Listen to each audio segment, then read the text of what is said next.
great. Why don't you ruin my whole life? Oh, no, Just ruin Sean. it.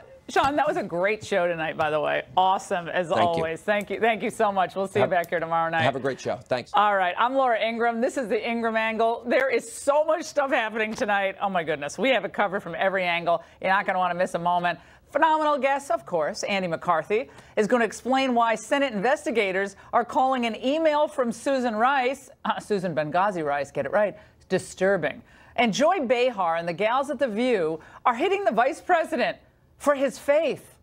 So as a former White House employee, we're going to discuss it all with Monica Crowley. Also, what's the real message behind the Obama's bizarre official portraits? But first, illegal immigration and the jobs that we won't or can't do. That's the focus of tonight's angle. A big immigration debate is underway on Capitol Hill. Mitch McConnell is saying that you only have 1 week to do the whole thing for the Dreamers. And I'm telling you, watching this thing, the same old open border suspects are at it again. Front and center is Senator Dick Durbin.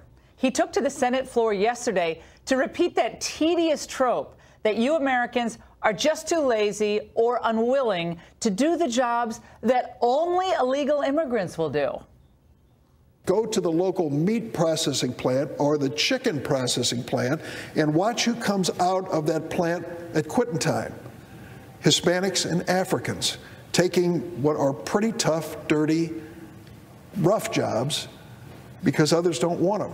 Not many of us say to our sons and daughters, I'm hoping the day will come when you decide to go and pick fruit for a living. Hardly ever hear that, because we know it's hard, backbreaking work, and immigrants do the work. Now, that is so offensive there are also on so many levels. about we could spend an hour debunking it and analyzing it. Just from my own personal experience, $620. My brothers, my mother, and I did all of these jobs. We did manual labor, fruit picking, paper routes, lawn work, cutting lawns, raking lawns, restaurant work. My mother waited tables into her early 70s. And if she were alive, I think about her a lot. I think she'd probably show up at Durbin's office to throw one of her old polyester uniforms at him. She'd be so mad. I'll tell you what's really going on in this whole debate. The Democrats don't really care all that much about these illegal workers as much as they care about getting their power back. Now, what do I mean? We know a lot of middle-class voters are fed up with the Democrats. So the party has to begin to remake the electorate.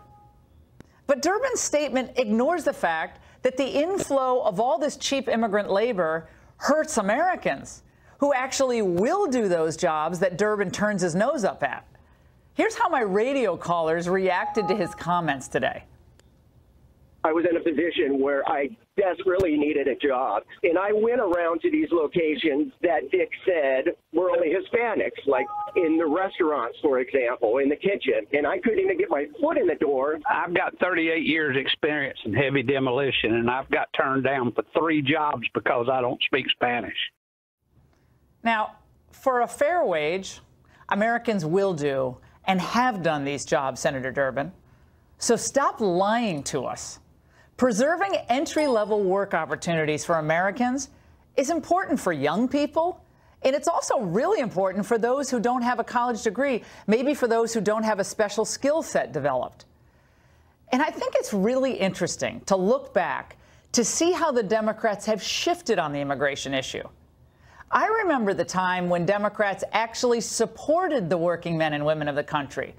And they even worried about flooding the nation with poor people from other countries who were going to compete with poor people already in our country who are American citizens or legal immigrants.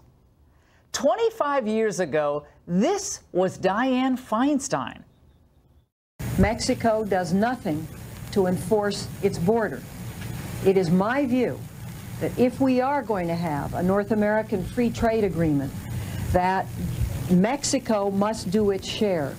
Because the day when America could be the welfare system for Mexico is gone. You have to concentrate on saying the people who should be here are those who come legally at this time. What happened to that Dianne Feinstein? That sounds like Jeff Sessions a couple of years ago when he was in the Senate. Imagine if a Republican made that comment about the welfare state today. There'd be howls from the lamestream media and from Democrats. How can you say that? That was Feinstein. Amazing. And this was Bernie Sanders 11 years ago, who spoke out and voted against George W. Bush's push for amnesty.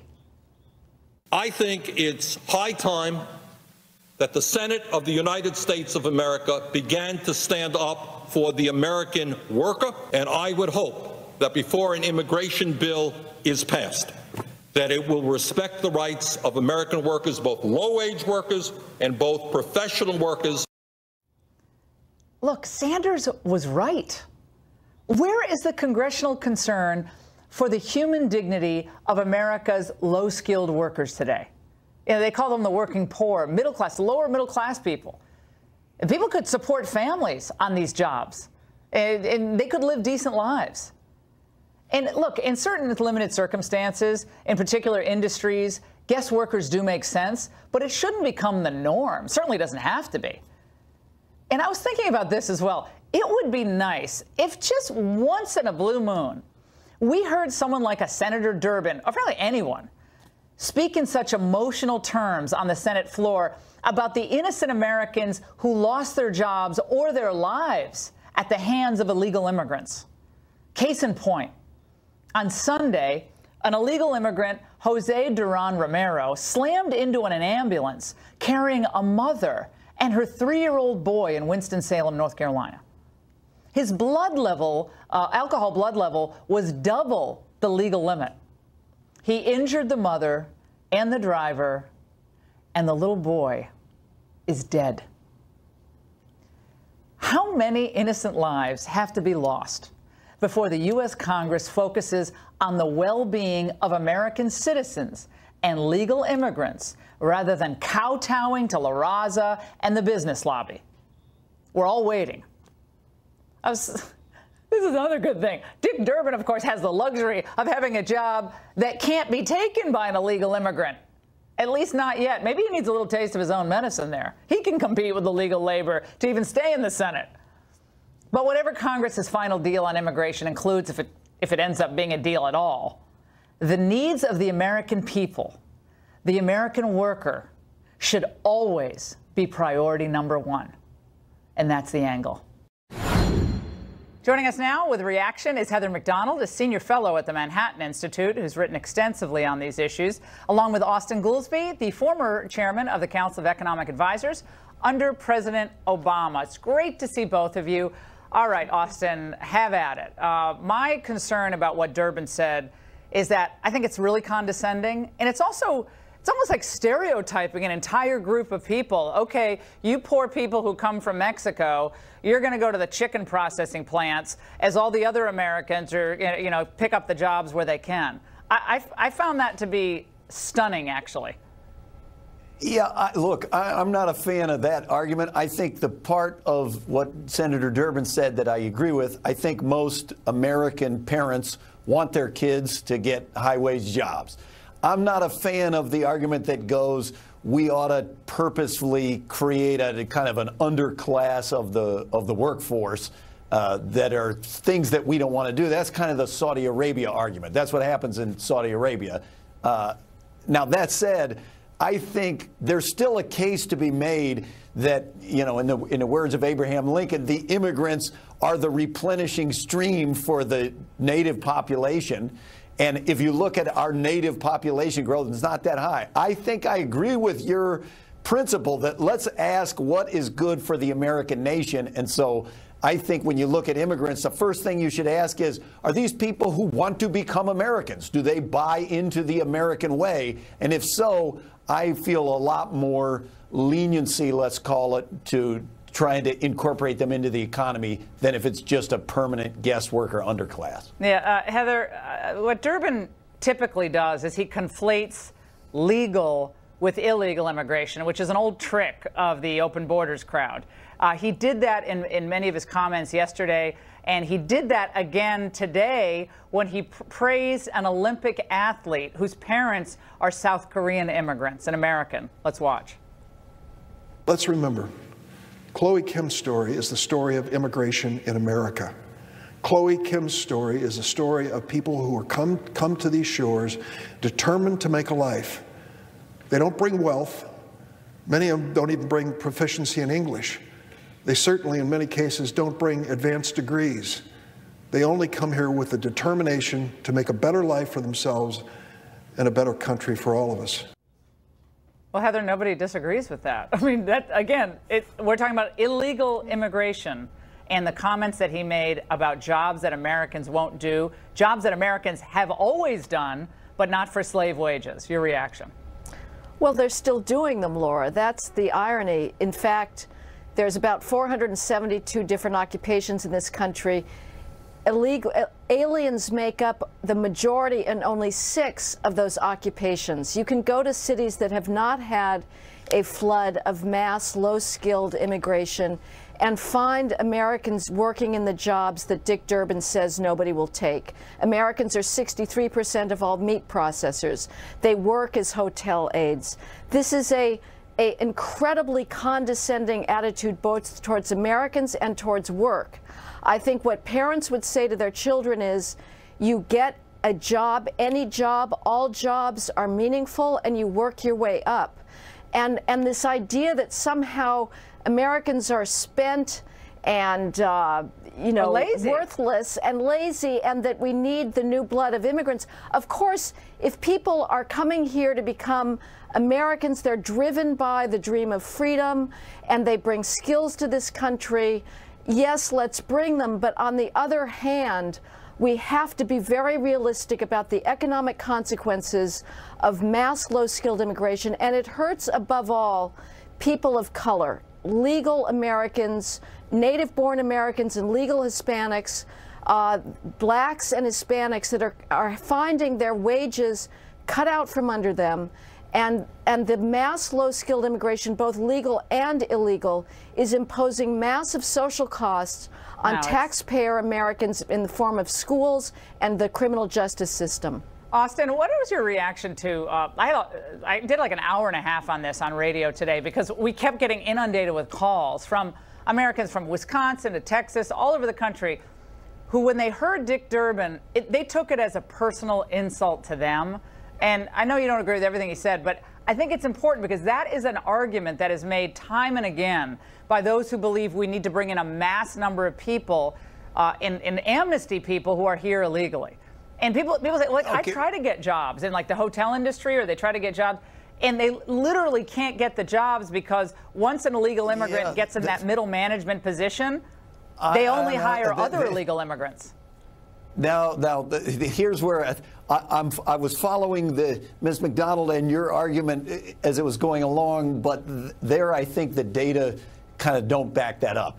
If you look at the states where there are the highest levels of immigration, both legal and illegal, the wages of natives, of the native-born population, are actually substantially higher than in states where there is not that much immigration.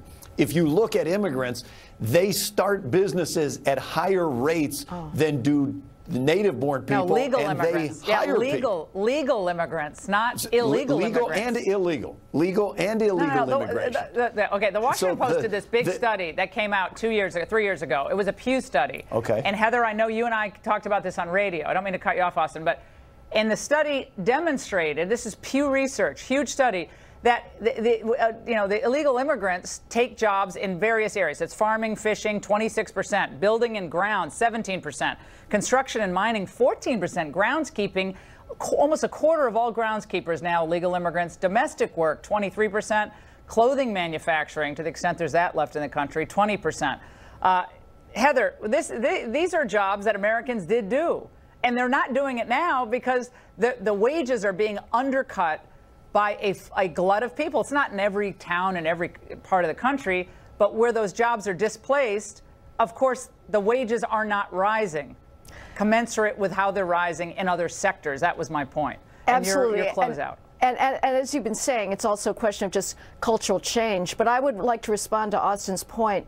You can't look at wages as an aggregate. The National Academy of Sciences study looked and found that there's a minimal increase in well-being for Americans as a whole by immigration. Most of the benefits go to the immigrants themselves, but when you look at the lowest wage Americans, the people that have the high school education at most, their wages are driven down by mass low-skilled immigration, legal or illegal. And that's why it's so important not just to end the flow of illegal immigration, but to change our immigration flow overall. Well, we'll see. A prediction from both of you. Is there going to be an immigration deal at the end of a week? Yes or no? Austin? No, I don't think so. Heather? I agree with Austin on that. All right, we all agree. There's not going to be a deal. Appreciate it, guys. And by the way, if you don't think there's a war on Christianity, you laugh at that prospect, you haven't been watching television. Stick around. You got to hear what Joyless Behar. A new low today. Haven't we said that before a few times? Well, she was attacking the Christian faith of Vice President Mike Pence. Well, why not? It's so easy to do, especially right as we're getting into Lent. Just listen to these comments today on The View. It's one thing to talk to Jesus. It's another thing when Jesus talks to you. Exactly. Okay, well, that's different. That's different. That's called mental illness, if I'm not correct. I'm hearing voices. I'll tell you one voice I wish I never had to hear again. Let's get a true view from Monica Crowley of the London Center for Policy Research in New York, and from Madison, Wisconsin, of course, Madison, Wisconsin, Dan Barker, the co-president of the Freedom from Religion Foundation. It's great to see both of you. Let's talk about this Joy Behar deal. I always like to say, why do they not ever try this stuff on Muslims? I mean, it's always like the Christian conservative guy or gal who gets hit with this stuff. Occasionally the Catholics get it across the face too, but they never really do this with the Muslims. They always focus on the Christians. Dan. I do it with Muslims. I've debated 8 or 9 Muslim scholars, and I've said the very same thing. The belief in their Allah is just as delusional as the Christian belief in Yahweh. And so it's not just Christians, it's anybody who has a delusional idea that the dictator of the cosmos is talking to them. That's dangerous. Monica. Laura, whose voice would you rather hear on a regular basis, Joy Behar's or Jesus's? I'll take Jesus any day. Look, the truth is that if the vice president were a Muslim and he came out publicly and said he regularly converses with Allah, Joy Behar would be celebrating that point. The left is constantly positioning themselves as champions of diversity and tolerance. They respect everyone's beliefs, unless you're a conservative and or a Christian, in which case you have the wrong beliefs and you are to be mocked and roundly dismissed. The only extremist here is Joy Behar and the rest of the crew on The View that took the opportunity to take cheap shots at the vice president and, by the way, his personal relationship with Jesus, which is the essence of Christianity. Hey, Dan, I was always wondering with the Freedom from Religion Foundation, like, how do you guys meet, or is it just you? I mean, do you guys have meetings, and what do you do at your meetings? Conferences? Sure, we have national meetings. Our next conference will be in San Francisco, of course, in November. Oh, that's a shock. We have more than moving on to Boulder after San Francisco, and then we're going to Austin, Texas, and then we're going to finish up in Cambridge. Then we'll have the final meeting in Washington, D.C. I'm just teasing. Like, I'm doing to you what's not fair, Dan, because you're so fun, especially around the Christian holidays. So you're such a fun person. I do not want to ridicule you. I'm really glad you're on the show. But I want to play for both of you what the gals on The View were discussing about what Omarosa, the former White House aide, said last night on Celebrity Big Brother. Watch. We would be begging for days of Trump back if Pence became president. That's all I'm saying. He's extreme. I'm Christian. I love Jesus. But he thinks Jesus tells him to say things that are I'm like, Jesus ain't say that. It's scary. Even the other contestants on the Celebrity, whatever that is. What is that, Big Brother? I didn't even know that was still on. Monica, poor Omarosa. I mean, I think she's become her own character in her own continuing reality show. But even the other people didn't seem to buy what she was saying. Yeah, I mean, the national discussion, the parameters of which should never be defined by Omarosa. I want to make a bigger point here, Laura, which is, the sickness of the left is that they think that they're God. And this was something that was done to great effect by the communists, who banned God, made it illegal to worship in any way, and elevated the state to replace God. And the American Democrats have adopted so much of that, where the state is them, and they think that they're in a position of omnipotence, and therefore God is irrelevant, and anybody who believes in Jesus or God is a fool to be targeted and mocked. But again, it's only Christianity that you see, sometimes with Judaism, but primarily Christianity. They look at that as a tool of the weak to be mocked and dismissed, and it is gross and disgusting and should be rejected in all of its forms. Hey, Dan, when Obama was over there with Rick Warren at his church in California, when Hillary spoke at various churches during her campaign, even Al Gore, I believe, appeared at a church, were you know, did that keep you up at night? Were you really worried about that? Or I don't remember you speaking out when Obama was doing that kind of stuff. Well, we did. We complained about religion mixing with our secular government in any way. And of course, Omarosa's point was strong. Omarosa is a Christian. It's a Christian criticizing other Christians. When I was a Christian evangelical minister, I used to think God was talking to me until I realized, well, everybody thinks God's talking to them and nobody agrees with each other. It's really dangerous for one person, especially a secular governmental leader, to think that he's getting direction from something that we cannot confirm. He can have his views. If he wants to pray to Jesus or Mother Goose or Allah or whatever, Dan, that's America. Just so I'm clear, you must be really offended by most of George Washington's seminal speeches to the country and to his troops, correct?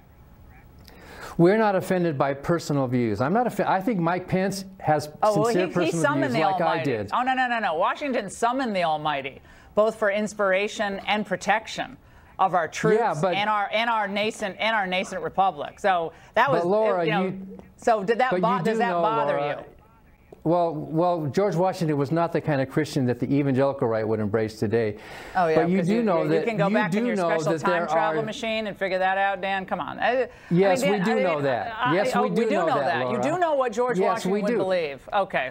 He did not take communion. I'd bet on George Washington having a lot more respect for Mike Pence than hanging out with a bunch of atheists who complain every Easter, Christmas, and Laura, Lent that they're offended by everything. Laura, you're exaggerating here. No, Laura, I'm not you exaggerating. know you're exaggerating. No, you know what? You know why, Dan? You know I'm not exaggerating? Because your idea of bravery is putting up a billboard and insulting Christians. That's your idea of a brave statement. We support you. We'll have you on the show. I'm glad you have the right to speak out. But that's not courageous and brave. That's just being a pain in the backside because you know every time a Christian holiday comes along, you'll get invited on TV. That's your right to do it, but it's not brave and it's not courageous. And we'll pray for you regardless of what you believe. You invited me, Laura. You know my views and you invited me. You do know, Laura, that tens of millions of good Americans do not believe in a God.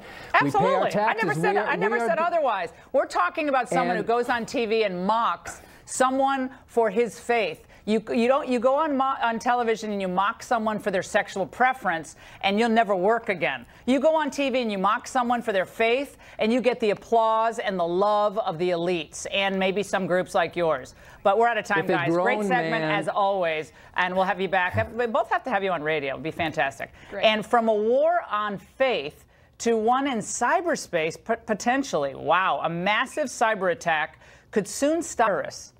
Their weapons are invisible, but potentially devastating. Director of National Intelligence Dan Coats told senators today that cybersecurity threats are coming from every direction. Our adversaries, as well as the other malign actors, are using cyber and other instruments of power to shape societies and markets, international rules and institutions, and international hotspots to their advantage. From U.S. businesses to the federal government to state and local governments, the United States is threatened by cyber attacks every day. Security expert Morgan Wright is here to address the big question. Is a devastating attack not a question of if, but when? Morgan, one of the great moments today, I think, came from Marco Rubio, where he pointed to a country that I know you've been focusing on a lot, which is China. Let's watch. The biggest issue of our time, in my view, and I think in the view of most of the members of this committee, and I would venture to guess most of the members of this panel, is is China and the risks they pose. I'm not sure in the 240-some-odd-year history of this nation we've ever faced a competitor and potential adversary of this scale, scope, and capacity. The tools they use are everything from hacking into companies and critical infrastructure and defense contractors, everybody you can imagine. Of course, we helped enrich them all these years with this massive trade deficit that now only real Trump is attacking.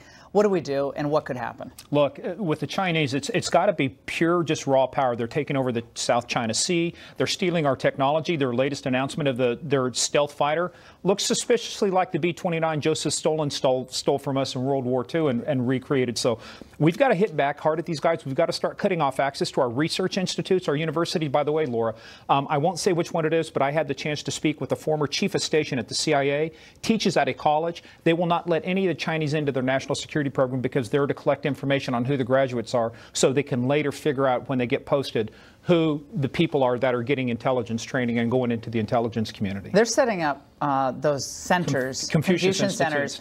And we saw this happening starting 20 years ago. Yes. Teaching, Mandarin, let's do dual learning in Mandarin and English. Isn't this great? We'll do Chinese instruction. It's just a global economy. It's all wonderful. Tom Friedman will be happy. But they're doing it as part of a global plan. They want hegemony, not just in the South China Sea, but all around the world. And what does this mean? If China decides one day to flip the switch on the United States, what does that mean? They have 1.2 billion people, whatever. They've got a very advanced cyber threat capability. They're used to this 1,000 grains of sand. They will collect information over and over. And then at a time and place of their choosing, they'll do to us what we are not willing to do to them, which is to take out the power grid, to attack our infrastructure. What happens? How many days does it take before society begins to deteriorate? If you can't get your money, gasoline, food can't be delivered because it's all computerized now to stores. Add to that money. If you take out ATMs, you take out people can't get to cash, then what we start seeing is very quickly, it's like what happened in Ukraine when Russia started attacking them, started taking out their power and stuff. You'll see it devolve very quickly because we do not have the civilian police force. Being a former cop, I can tell you, there's only 1 million cops in the United States and 340 million people. If people decide to start getting out of hand and rioting, we saw it in Baltimore, we saw it in Ferguson, we saw it other places. There's simply not enough civilian police force to be able to manage these things. So when you take out, God forbid, you take out Facebook and Twitter and people don't have their social People freak out at hotels. Oh, they don't have Wi-Fi. Wi-Fi's down. It's like they never, they never lived. I mean, they can't survive without that. But we're talking basic necessities. You're talking about hospitalization. You're talking about critical services. You're talking about our critical infrastructure. Our critical infrastructure is probably the most porous thing we have out there. We're such an open society. And the fact that we are allowing foreign nationals to be not just in certain sensitive areas like in our universities, which are open by nature, but in our critical infrastructure, we lose so much intellectual property that is designed to defend us every year to the Chinese and the Russians. This is eye-opening. We also have the Chinese birth tourism, which we're going to get into later in this week in this country, which also has to stop. Morgan, thank you so much. Great segment. And have you seen, I know Morgan has, the official new portraits of the Obamas. Well, they tell us more about the couple than you might think and the art. Kehinde Wiley, who painted the former president, felt a special kinship with his subject. When you look at this painting, there's sure an amazingly handsome man. But I was also inspired by Barack Obama's personal story, that sense in which he and I both do have that echo of single parents, African fathers, that search for the father, that sense of twinning. There is kind of like this echo of he and I in that narrative. It's of him and me, but who cares about grammar at this point? It's late at night.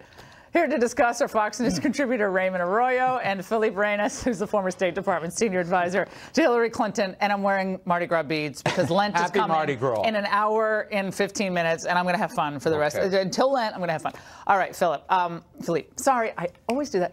Tell me about the portraits and what they represent. They're interesting, that's for sure. They're conversation starters. Well, I was told there would be no math or art when I came on Fox. That's all right. We're going to make you do 50 so you got to go easy on me. I didn't know anything about the artist or his background, and I did some research. Now I have flashbacks to college art history. Oh, Thank you very I never much. took it, so you can educate me. It's and I got a C. And I guess it's a biblical. It's a scene of Judith, and please let me get this right, hollow furnace, which has been. Well, he's done that in the past. He's put he puts black subjects in historical settings, classic Western art pieces. And various artists have changed the people, they've represented people in it differently. But he has black women decapitating white women, which well, is a little... What is that? Yeah, that's a little edgy. That's like Kathy Griffin-esque. Yeah, he says it's his take on the kill whitey thing, which I don't know why a president would choose How is that something a positive image for the portrait gallery? I mean, he could have picked anybody. I mean, the guy's interesting. He's kind of a but I think what's more important out there. I kind of like that. It's like a lot of boring stuff happening. He's kind of cool. I like his jacket. But that's a little definitely not boring. But I think the more important thing is the depiction of President Obama, and I think it does get into a larger issue of race in that he was the first black president, and that triggered a lot of change and discomfort, and it manifested itself different ways, including the birther movement and others. And I think we're seeing a little bit of that now too. I mean, I think, if I'm not mistaken, Sean Hannity had tweeted something about there being sperm embedded. I'm not allowed. I don't know if I can say that. Thanks for sharing that. Well, let's talk about the picture itself. People are seeing things that it's not there. Well, no, and art by its nature asks questions and answers them. I mean, look, this is my background. I was in the theater. This isn't fair. This is the one thing I'm qualified to talk about, Philippe.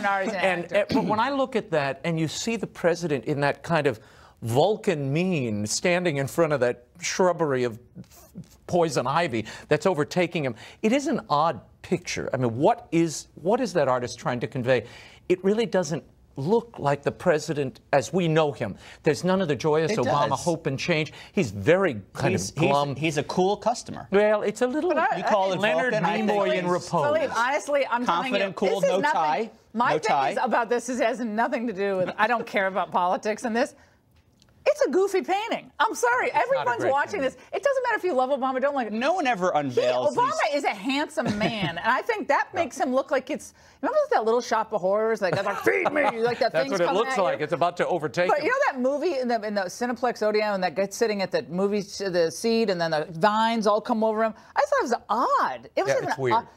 And when you look at other presidential paintings, it's all relative. You do not like it, and I don't believe for a second No, it's all relative. I like his a lot better than I like his a lot better than I like hers. Remember, no, hers doesn't even look like hers. This is horrible. Her face is out of proportion. I don't think she looked happy. Do you think Michelle Obama looked happy about it? Had she seen this before? Well, I think she had. I don't think she seemed happy. She's clapping and trying to be happy. Barack Obama stood before it and looked at it as if he was looking at something from another planet. It is odd. Michelle's hands are too large.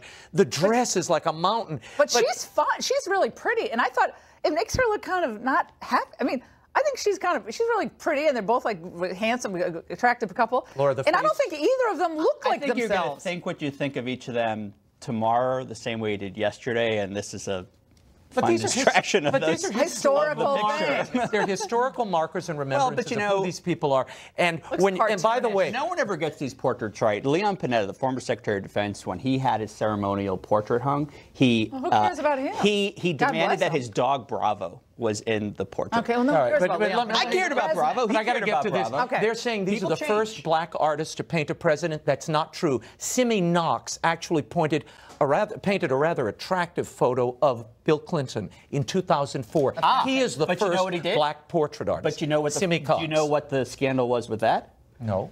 He wasn't wearing his wedding ring. And Knox didn't why? have the wedding ring there. No, he took it off. Knox took the liberty of taking it off. We had to spend a week with the New York Post showing photos of him posing, wearing his wedding ring. You're making my point, None of these things go well. No, you're making my point that art asks questions and the artist answers them. Just like the other painters. Where's his wedding ring? Well, no, it's a question is why'd you take off his wedding ring? Because they questioned his fidelity. That's why it's there. Art tells things. That's what it's about. I'm still trying to get over when he said it's like we're twinning. When did that become a verb? Has that always been a verb, twinning? That was a very odd moment. The whole thing was twinning. Really... We're twinning. What? What does that mean? Can't we talk about Russia or something? No, we're not talking about that. We're not talking about to the arts. We're talking about Porter. When did Porter know? When did they know it? And long after that Russia investigation's over, we'll still be talking about staring at these portraits. Any Clinton scandal you want to talk about? All right, guys. Well, that was fun. By the way, he was going to put him with a scepter and on a horse, and then he was going to put him with a jaguar or something. That's his shtick. He puts hip-hop artists in regular clothing. I hope your portrait is with the Mardi Gras. Oh, my Mardi Gras, they're coming my portrait. I hope you're in ermine and with a crown. Oh, you got it. No problem. As the media scrutinizes the Trump White House, this is a big story. Philippe wants to do this. They ignore another flashing sign that the Obama administration was up to no good. Is that happening? Andy McCarthy is going to be here to explain the latest sealed email. She's sending herself an email talking about a conversation on January the 5th with the president, reassuring herself and I guess the president that this would be done by the book. I think that's odd and disturbing because we know that the investigation regarding the Trump campaign was anything but by the book. And the email also indicates the Obama administration may have withheld information on the Russia probe from the Trump team. Meanwhile, there's new information on Michael Flynn's guilty plea. Who better to explain it all than former federal prosecutor Andy McCarthy, who joins us from New York. All right, Andy, I've been dying to talk to you, but let's first hit Susan Rice, because it seems like she's back. I mean, she was there to save him on Benghazi, went out and lied about the deal with what caused the attack in Benghazi, and now she's back again with what certainly looks like a CYA email to herself. Yeah, the question is which A was she seeing, it appears. And, you know, there's two interesting things about it. One is this by-the-book stuff, which you would think at the very tail end of the administration that always did it by the book, it wouldn't be necessary to tell people that things needed to be done by the book, particularly when, as Senator Graham points out, this thing was anything but done by the book, unless the book is like Rules for Radicals, right? I guess they didn't identify the book. But the other interesting thing that you point to is this holding out, that they're laying the groundwork to hold out information. So President Obama wants to know over the next couple of weeks if there's any reason why we can't share with the incoming team. And, you know, you have to think about what was going on then. They were investigating Flynn at that time, and he is going to be Susan Rice's successor, who you would think she would be cooperating with and would be sharing information with. And yet they were regarding him as a criminal suspect. They were thinking about doing a Logan Act prosecution on him, which is absurd. They ultimately had the FBI go speak to him and ended up prosecuting him for false statements. So I wonder if they're laying the groundwork to not let him in on things because they're regarding him as a suspect rather than her successor. You know, a friend of mine today reminded me of when we were in the Reagan administration and he was in there in the last few days, that usually in the last few days you're not still sending emails. And I don't know what time that email dropped. I don't know if it was it before 12 noon when what timing? What's the timing of that? They say 12:15, Laura, which is when she should have been clearing out her office, right? And if she was out. No. 12:15.